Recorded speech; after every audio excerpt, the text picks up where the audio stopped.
এবারে এলো কথা বলিস না, মাদ্রাসা ভাই আমি এগুলো ছেড়ে দিয়েছি, আর খাবো না। এই জানতে তোরা কোনোদিন মাদ্রাসা খেতে পারবি না। জানিস আজ যে ছেলেটাকে সবাই মাদক আসক্ত বলে, ঘৃণা করে, সে কিন্তু জন্মার সময় মাদক নিয়ে জন্মায়নি। তাহলে এমন হলো কেন? শুন বন্ধু, খারাপ পরিবেশ, অবহেলার কষ্ট তাকে এই পথে ঠেলে দিয়েছে। যখন তার সাহায্যের দরকার ছিল তখন তাকে অনেকে দূর সরিয়ে দিয়েছে। মানুষকে তার ভুলের জন্য ঘৃণা নয়, সংশোধনের সুযোগ দিতে হয়।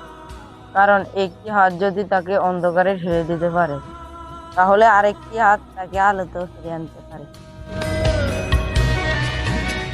আমার ভুল হয়ে গেছে, মাফ করে দে। ভাই আমারও ভুল হয়ে গেছে, মাফ করে দিন।